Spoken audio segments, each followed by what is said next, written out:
بسم اللہ الرحمن الرحیم۔ السلام علیکم ناظرین، آپ دیکھ رہے ہیں فیئر ٹاک ارشد ملک کے ساتھ۔ ناظرین، ڈسٹرکٹ کوٹلی آزاد کشمیر میں جب سے ایک نئے حلقے کا اضافہ ہوا ہے جو کہ نیا حلقہ راج محل کے نام سے بنایا گیا ہے، اس میں درجنوں امیدوار قانون ساز اسمبلی سامنے آ رہے ہیں جو کہ ابھی تک سوشل میڈیا کی حد تک ہی محدود ہیں۔ البتہ یہ الیکشن کمپین میں ہی کلیئر ہوگا کہ یہ صرف سوشل میڈیا کی حد تک ہیں یا یہ میدان الیکشن میں پراپر حصہ لیں گے، کیونکہ الیکشن میں حصہ لینا اتنا آسان بھی نہیں ہے۔ اس حوالے سے آج فیئر ٹاک میں میرے ساتھ حلقہ راج محل کے ایک نوجوان محمود احمد فراز صاحب تشریف رکھتے ہیں جو پی ایس ایف کے مرکزی رہنما بھی ہیں، پی وائی او یو اے ای کے رہنما بھی ہیں، جو حال ہی میں کشمیر سے آئے ہیں اور حلقہ اور راج محل کے موجودہ صورتحال کے حوالے سے ان سے بات کرتے ہیں۔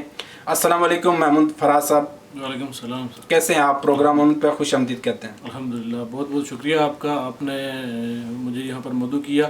میں آپ کا اور آپ کی پوری ٹیم کا تہ دل سے مشکور ہوں، اور آپ کی پوری ٹیم کا میں شکریہ ادا کرتا ہوں کہ آپ نے ہر فورم پر کشمیر اور کشمیریوں کی نمائندگی بھرپور طریقے سے نمائندگی کی۔ محمود احمد فراز صاحب، بتائیے کہ پیپلز پارٹی کے ساتھ آپ کب سے منسلک ہیں؟ پیپلز پارٹی سے تو ہماری جو ہے وہ 4 نسلیں پیپلز پارٹی کے سے منسلک ہیں۔ ہمارے جو والدین تھے، ان کے جو والدین تھے وہ پاکستان پیپلز پارٹی میں ہی تھے، اور اب ہم بھی پیپلز پارٹی میں ہیں، اور ہماری جو آنے والی نسل ہے وہ بھی پیپلز پارٹی کے پلیٹ فارم پر ہی ہے۔ آپ کب سے پیپلز پارٹی میں پراپر پی ایس ایف میں شامل ہوئے؟ میں جب 2007 میں کالج میں گیا تو اس وقت سے میری افیلیشن جو ہے وہ پی ایس ایف کے ساتھ رہی۔ پھر میں یونیورسٹی میں گیا تو وہاں پر بھی میری افیلیشن پاکستان پیپلز پارٹی اور پیپلز اسٹوڈنٹ فیڈریشن کے ساتھ ہی رہی۔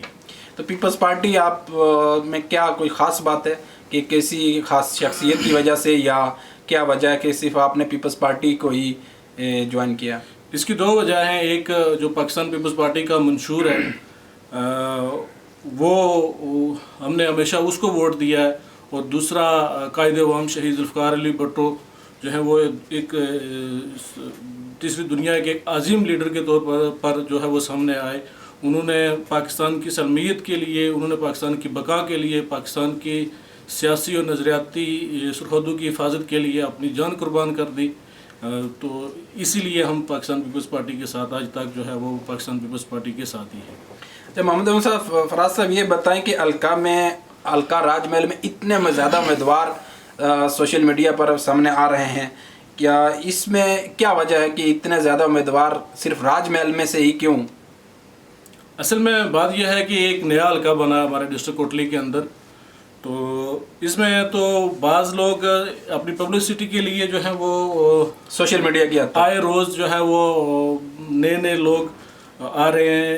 ایک تو پبلسٹی کے لیے، دوسرا اپنی جو ہے وہ ایک اولڈ شو کرنے کے لیے دوسری جماعتوں کے لیے کہ ہمارا اتنا ووٹ بینک ہے، ہم جو ہے وہ جدھر جائیں گے وہ کیا کہتے ہیں اس کو پبلک اسٹینڈ، ایسا کچھ ہے۔ تو اس میں کچھ تو ایسے لوگ بھی آ رہے ہیں جو سامنے آئے ہیں۔ میں چونکہ یہ گزشتہ 4-5 مہینے سے وہاں پر رہا ہوں، ملا ہوں، میں پورے حلقے میں تو نہیں گیا، لاک ڈاؤن تھا، میں گوئی میں گیا ہوں، دھنوا میں بھی گیا ہوں، اپنی یونین کونسل کمیونٹی میں بھی رہا ہوں۔ تو وہاں پر جو میں نے آبزرو کیا کہ وہاں پر جو ہے وہ کچھ ایسے ہمارے دوست جو ہیں وہ آ رہے ہیں اسمبلی کا الیکشن لڑنے کے لیے، جنہیں یہاں تک یہ بھی معلوم نہیں ہے کہ جو اسمبلی کے الیکشن کی لڑنے کی جو اہلیت ہے وہ کیا ہے، ریکوائرمنٹ ہے وہ کیا ہے۔ حال ہی میں اور ایسے بھی امیدوار ہیں کہ جنہیں اپنی جماعت کے علاوہ بھی پتہ نہیں ہے۔ گزشتہ ایک جلسہ ہوا وہاں پر، تو وہاں پر مجھے بعد میں دوستوں نے بتایا کہ وہاں پر مسلم لیگ نون کا جلسہ تھا، تو وہ ایک ہمارے دوست ہیں، ہمارے بڑے ہیں، تو وہ اس جلسے میں جو ہے وہ شرکت کے لیے گئے۔ ان کے کچھ ملک یوسف صاحب کے ساتھ کچھ ریلیشن تھے، ٹرم تھے، تو وہ وہاں پر گئے، اور وہاں پر جاوید بڑانوی، مطلوب انقلابی، چودھری یاسین جو سابق وزیر رہ چکے ہیں، چودھری رشید صاحب مظفر آباد والے، ان کے خلاف وہاں پر جو ہے وہ بڑی تقریریں کی گئی، انہیں بہت کچھ کہا گیا، تو وہ وہاں پر بیٹھے رہے۔ انہیں یہاں تک یہ بھی مناسب نہیں سمجھا کہ میں جو ہے وہ جلسے کا ہی بائیکاٹ کر دوں۔ अच्छा, शायद वो एक अकेले ही हुए होंगे वहाँ पर जलसे में, लेकिन कम अज़ कम उन्हें जो है वो जलसे का तो बाइकाट करना चाहिए नहीं, वहाँ था। ये पे सिचुएशन है जो वो वहाँ पर जो आए रोज़ जो है वो सोशल मीडिया के ज़रिए अपने आप को जो पब्लिसिटी के ज़रिए जो है वो प्रमोट कर रहे हैं। तो नहीं, मसला ये है कि आज़ाद कश्मीर में और भी बहुत सारे हल्के बने हैं, तो बाकी हल्कों में इस तरह के उम्मीदवार इतने ज़्यादा नहीं है जितने कि राजमहल में देखने में आया कि तकरीबन दर्जनों अफराद कह लें कि जो सोशल मीडिया पर जिनकी कंपेन्स चल रही हैं कि वो इलेक्शन में हिस्सा लेंगे। तो इसकी बेसिक वजह क्या है कि क्या वहाँ पे लोगों के काम काज नहीं हुए, कुछ पार्टी से नाराज़ लोग हैं, या क्या इसकी आप क्योंकि हल्के में रह के आए हैं, 3-4 महीने आपने गुजारे हैं, तो इस हवाले से आप क्या समझते हैं कि क्या वजह है कि सिर्फ अपने आप को प्रमोट करने की हद तक है, या कि कुछ लोग सिंसियर भी हैं कि आवाम लोगों को कुछ इनके हकूक़ दिलवाए जाएँ? असल में बात यह है कि वो मैंने आपको पहले बताया ना कि ये एक सिर्फ एक पब्लिसिटी की हद तक है। तो अगर देखा जाए तो मैं नहीं समझता कि उनमें कोई चंद एक लोगों के अलावा जो है वो उनके अंदर इलेक्शन लड़ने की अहलियत है। वो हमारा चूँकि आज़ाद कश्मीर का जो इलेक्शन होता है वो मोस्टली अगर देखा जाए तो शायद मैं इन कैमरा ये बात मुनासिब शायद ना लगे किसी को कि हमारा जो कश्मीर के अंदर इलेक्शन होते हैं वो मोस्टली बरादरियों की बेस पर इलेक्शन लड़े जाते हैं, क्योंकि वहाँ पर गुज्जर और मलिक बरादरी का वोट जो है वो वोट बैंक बहुत ज़्यादा है। तो वो सिर्फ और सिर्फ एक बरादरी की अपनी नुमाइंदगी के लिए हर जगह से उम्मीदवार जो है वो सामने आ रहा है। लेकिन असल मसला ये है कि अब कोई ऐसे सिंसियर लोग जो वाकई आवाम की खिदमत करना चाह रहे हैं, क्योंकि अभी ये हल्का नया बना है, इस पर हर बंदे की ये सोच होती होगी कि कम से कम वो आवाम की खिदमत कर सके किसी भी प्लेटफॉर्म की, किसी भी पार्टी की, और कोशिश भी करते होंगे कि कोई हर पार्टी के अपने अपने जिसके ऊपर तक ताल्लुकात होंगे कि वो उसी को टिकट मिले।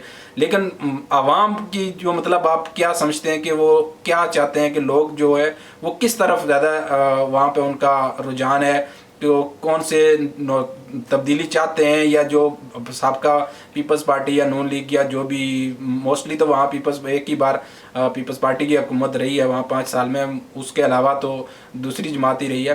तो इस हवाले से आप क्या समझते हैं कि कुछ चांसेस हैं कि कोई ऐसे नौजवान जो वाकई पब्लिसिटी के लिए नहीं बल्कि अवामी खिदमत करना चाह रहे हैं? नहीं, मैं सभी के लिए तो नहीं कह रहा कि वो पब्लिसिटी के लिए कर रहे हैं। जो खड़पेंज लोग होते हैं, जो क्या कहते हैं उसे, जो मल्ले का एक होता है वो सरबरा, वो तो अपनी जगह हैं, लेकिन जो लोग काम करने वाले हैं वो तो अपना काम कर रहे हैं। गुज़श्ता जो मैं मिला हूँ वहाँ पर अलियास अजीज़ के साथ मेरी मुलाकात हुई, उसके बाद बैरिस्टर इसरार के साथ मेरी मुलाकात होती रही, उसके बाद जो है वो मलिक यूसुफ के साथ भी मैं मिला वहाँ पर।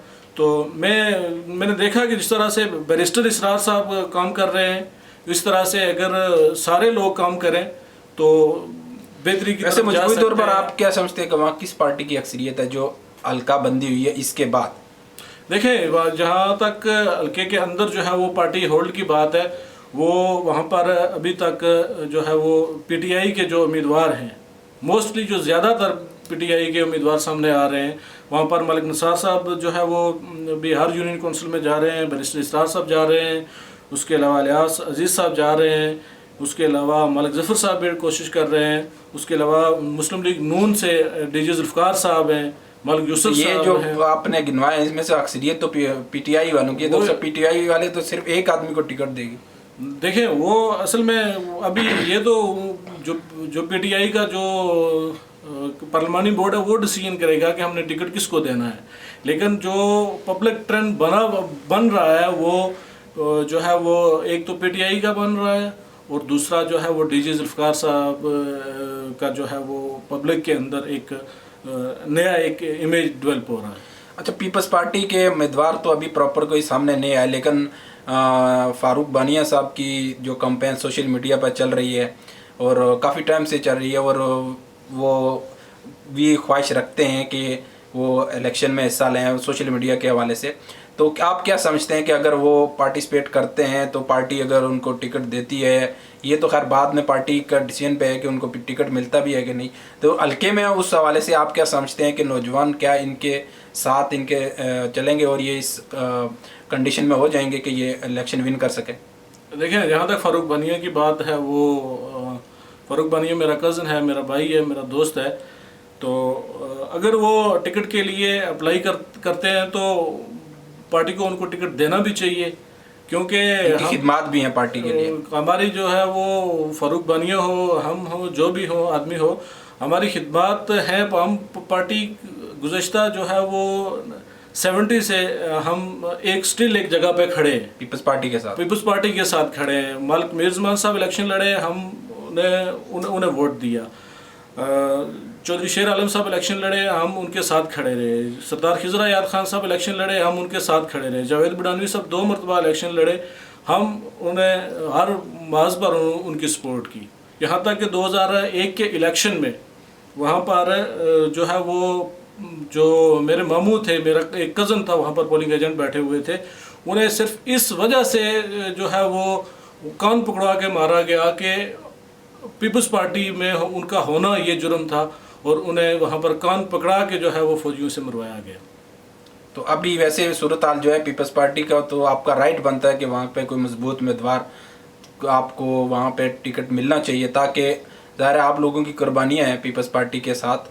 तो आप क्या समझते हैं कि अगर बानिया साहब कामयाब हो जाते हैं टिकट लेने में, तो आवाम सपोर्ट करेगी इनको और ये विन करने की पोजीशन में होंगे? देखें, पीपल्स पार्टी जो है वो एक नाम जज्बे का है। आप जहाँ पर भी पाकिस्तान पीपल्स पार्टी का नाम लेंगे, वहाँ पर लोग जोक आते हैं। एक तो जुल्फ़िकार अली भुट्टो की वजह से, दूसरा मोहतरमा बेनज़ीर भुट्टो की वजह से। दूसरा जो तीसरी बात यह है कि जब हमारी ये लास्ट टाइम जो पीपल्स पार्टी की गवर्नमेंट ख़त्म हुई, तो वहाँ पीपल्स पार्टी ने जो है वो अपने काम किए। वहाँ पर ये तालीमी पैकेज दिया, आज़ाद कश्मीर के अंदर 4 यूनिवर्सिटियाँ बनाई, 3 मेडिकल कॉलेज बनाए, 1 वीमेन यूनिवर्सिटी बनाई। ये पीपल्स पार्टी ही थी जिसने ये काम किए। और इंशाअल्लाह अगर फ़ारूक बानिया को पार्टी टिकट देती है तो हम डोर टू डोर उस कैंपेन के लिए जाएंगे और अपने उम्मीदवार को जो है वो कामयाब करने में हर मुमकिन कोशिश करेंगे। अच्छा, आप नौजवानों को क्या पैगाम देंगे, क्योंकि आपके हल्का जो है ना ये पहली बार इलेक्शन में आपके हल्के से उम्मीदवार आएगा, तो आप नौजवानों को, यूथ को क्या पैगाम देना चाहेंगे कि उनको क्या करना चाहिए इस सिचुएशन में? मैं नौजवानों को जो है वो, नौजवान जो है वो किसी भी कौम का एक बहुत कीमती सरमाया होता है, और मैं अपने नौजवानों को ये पैगाम देना चाहूँगा कि आप अपने हक़ के लिए, अपने मेरिट के लिए जो है वो सीसा अप्लाई की तरह खड़े हो जाएं। अपने हक़ पर किसी को जो है वो डाका नहीं डालने दें। और दूसरी बात यह है कि ये सेल्फी की पॉलिटिक्स और ये फातह खानी वाली पॉलिटिक्स को ख़त्म करें। जो रियल आपका काम है आप उसकी तरफ जाएं, उसकी तरफ मुतवज्जो हों। आप अपने जो लीडर हैं वो किसी भी जमात से हैं, आप उससे जो काम करने वाला है आप वो करवाएं। ये ना करवाएं कि उसको घर बुलाकर अपनी दादी अम्मा की, अपनी नानी अम्मा की, अपने ससुराल में जो है उसको लेकर जाएं, उसको फातह खानी कराएं। ये काम नहीं करें। जो आपका काम है अमली काम हो, जो कौम के लिए फ़ायदा हो, जो मिल्लत के लिए फ़ायदा हो, जो आने वाली नस्लों के लिए फ़ायदा हो। तो नौजवानों के लिए मैं ये कहूँगा कि अपने सफ़ों के अंदर इत्तेहाद पैदा करें। बहुत शुक्रिया महमूद अहमद फराज साहब, आपने हमें टाइम दिया। नाज़रीन, आपने हल्का राजमहल के हवाले से नौजवान महमूद अहमद फराज साहब की गुफ्तगू सुनी। अपना बहुत ज़्यादा ख्याल रखिएगा। अल्लाह हाफिज़।